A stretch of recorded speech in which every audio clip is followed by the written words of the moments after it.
Hello everybody, this is Toys R Us, and for this new figure showcase and review, we're going to be looking at one of the figures from this amazing new 4-pack. So we're going to have a detailed look at that figure in both of his modes, help you decide how you want to display him.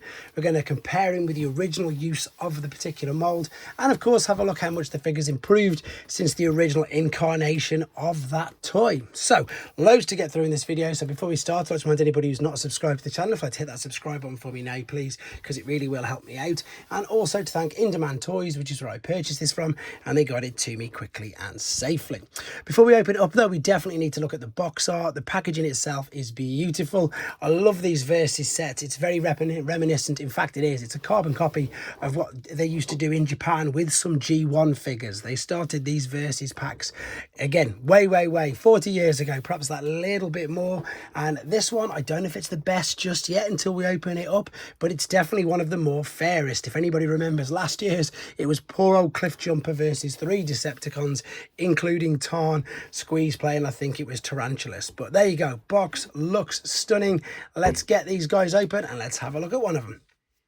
And this one, as you can tell, of course, with it being the last one, is the turn of the animated Nemesis Prime. So, of course, we're going to be comparing him with Motormaster, with Optimus, and indeed some other Nemesis Prime figures. So, without further ado, let's get him out of the box. Again, apologies it's taken me so long to get around to actually doing this. And I will then do, as promised, a proper roundup, quick review of all 4 of the figures as well. So, let's open this box up. Typically, that side is sealed, and as I said in the previous segment, this is probably one of my favorite 4-packs that they've done. I just like the use of every single figure. Is this going to come out without me smashing everything up? Yep, just about. There we go. I really like the colour scheme with some of the Nemesis Primes, the way that it just tends to really work. I think the axe looks fantastic. To be honest, what I'm going to do is cut this straight out. I might go, yeah, let's go straight into first impressions, then I can tidy up the station just after. It's a good job these scissors are relatively blunt, otherwise I'd be scratching that, which of course I don't want to do. So yeah, I'll just carry on and I'll tidy all these tie wrap bits up in a second. I want to go straight into first impressions, then we're going to go into alternate mode, and then we're going to come back for the final time with him back in his robot mode, do some more comparisons and see how he looks with all of his accessories, etc. So can I take him out of there? Quite simply, just about. Have I left one done? There's one I missed out there. You can see he was heavily tie wrapped in, probably due to the fact that he is the biggest, the weightiest figure out of the entire set. Right, let's get this zoomed in. That's better. And have a look at him. And this again just works. Look how good that translucent red looks. It looks fantastic. The head sculpt looks great. It will of course spin all the way around unrestricted. It can look up and down as well. You can get the full T in the arms. These will go, these are very stiff joints actually, that's good. All the way around completely unrestricted. And what I mean by that is obviously we've just seen this is the 3rd use of the same mold in a relatively short time. So sometimes you can get a bit of mold degradation, but in the case of this one, not at all. So let's spin this around again. It's fine. It's going to spin at the shoulder as well. That's going to fold at the bicep, which of course we know also works for transformation. The waist is going to spin all the way around. Legs will kick forward, all the way back, out to the side. Thigh swivel at the top. Big knee bend, ankle tilt, rock, toe tap, etc. As I say, we're quite familiar with this mold. I do like that Decepticon symbol there, and as I've already pointed out, I love this translucent red. So yeah, first impressions, he looks great. Let's get him into alternate mode and see what he looks like there as well. So we're back and he's in his alternate mode already. Apologies, no transformation process on this video. That is to keep the main length of the video down, but I will be uploading a separate tutorial just in case this is your first time experiencing the figure.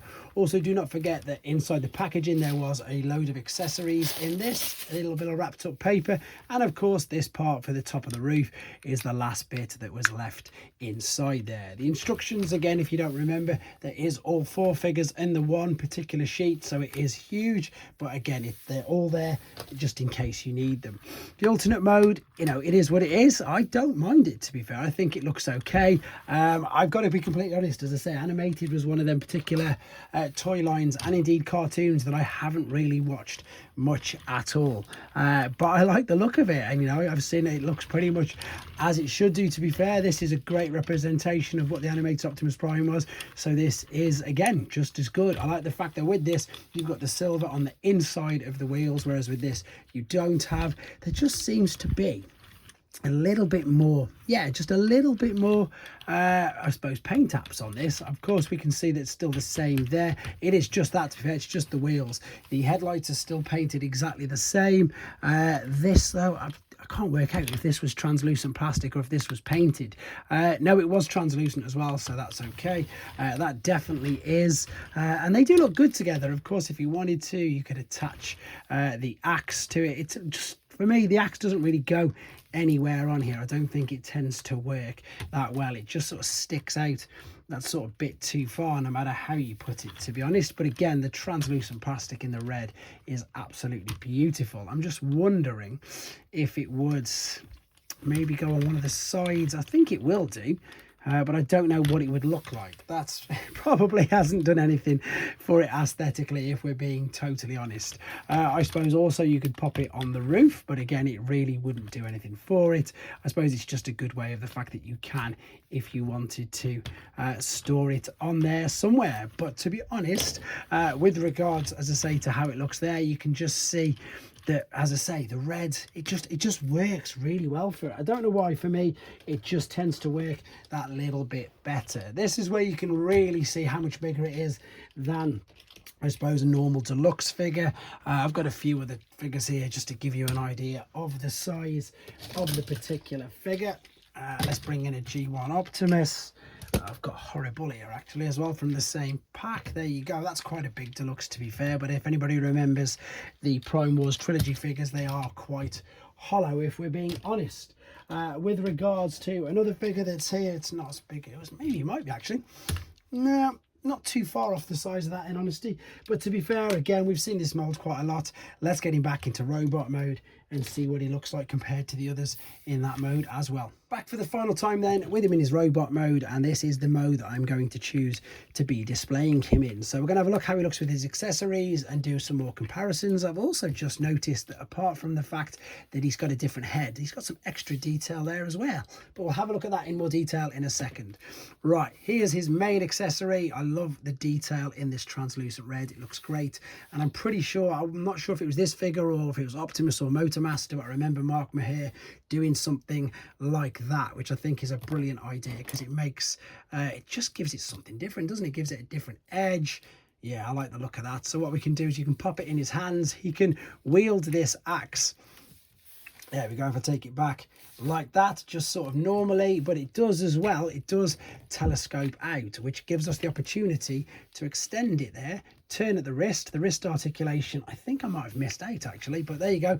Definitely has wrist articulation, and I'm useless at posing figures, but that doesn't look too bad, to be fair. I like the look of that. I think it's, yeah, it just works really well. Now, if you don't really want to put the weapon in his hands, which it's up to you, obviously, I think that's the main purpose of them though. As we saw in the alternate mode, you could have put it on the roof. That's got completely stuck typically. Things aren't going right in this particular video, which funnily enough, I've got an outtake for you at the end. So if you want to see something that shouldn't have happened happen, I'm going to put it in at the very end. Anyway, what I was trying to say is, obviously I showed you could store this on the roof in alternate mode, but you can store the axe behind him there if you want in robot mode. I don't know why you'd want to. He looks way better in his hands, I'm sure you'll agree, but the option is there for you if you wanted to. That probably means you could put it on his forearm as well. Yeah, it does. Right, let's get the other uses of the moulding. And as I say, I keep noticing different things every time I'm picking these up. So let's go with original use of the mould, and let's go with previous use of the mold. Again, I want to reiterate, there is no mold degradation at all. He is holding together very firmly. Now, looking at this, it looks like poor old Optimus has got the rough end of the stick, because there's quite a few differences, which now I've got them together, So that was the original owner of the mould, which again looks okay, but I think in this particular instance, and I've got nothing against Optimus Prime, I think Optimus Prime is amazing and his colours, but he's definitely, in my opinion, the weakest of these three. If you have a look at the next use of the mould, we've got this. We've got some extra bit of detail there on the top, which they've kept. I mean, apart from the really obvious head changes, I'm just pointing out other little bits. So yeah, they've added extra detail there, and then they've gone one up again. So they've still got the extra detail on there and added the extra bits there on the feet. So there is subtle changes as well as the obvious head change. I think everything else, if we're being honest, let's have a look, is the same. So yeah, Nemesis Prime has definitely more paint apps. He's got silver wheels.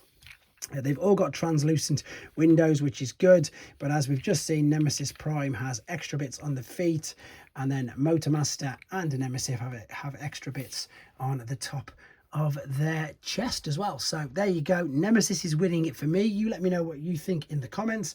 Let's bring in a few other figures just to give you an idea of size and scale. So I also think the colour scheme works way better for Nemesis, and I love shattered glass. I think it looks better than shattered glass. So that's an Earthrise mould there. Funnily enough, here's another Nemesis. That is a Siege mould, and again, these colours just really work with it. They work very, very well. So that gives you an idea of the size of them. Let's bring in, so let's go smaller deluxe Optimus. And as I said in the previous segment, I always bring in Optimus and Bumblebees because people have Optimus and Bumblebee, so it gives them an idea of just how big he is. So there you go. That is in with Commander. Nowhere near as big as that, but yeah, holds his own as quite a meaty, chunky sort of, I suppose exactly that, to be fair. A nice, big, chunky Voyager class figure. That is, of course, a movie line version of Optimus Prime. I'm just seeing what else I've got lying around here. I could actually bring in another one, to be honest. That's not the new one. That's the original one from 2010. So there you go. A couple of Bumblebees very quickly then. There we go. Studio Series 86. What else have I got here? That's another deluxe. That's Gears as well, though, so it's just pretty much the same. There isn't really much more to say about it, to be fair. It is a mold that we've had multiple uses of already, but as, again, I've already reiterated, it's definitely my favourite use of it. I think he looks great. I think overall the 4-pack is brilliant, so keep your eyes open for the 4-pack review as well. And then what I think I'll do is I'll do the last previous 4 years 4-packs. I suppose, yeah, let's do a best of out of the ones from when they started, with the first one with Fangry in it, and of course with this one where they've managed to finish them and we've got the Horrible in it. But there you go, guys, nothing more to say about this guy. I think he looks great. Let me know what you think of him in the comments, and here's the blooper. So back for the final time then with him in his robot mode, and let's be honest, this is definitely the way that I'm going to be. Whoops. Oh dear.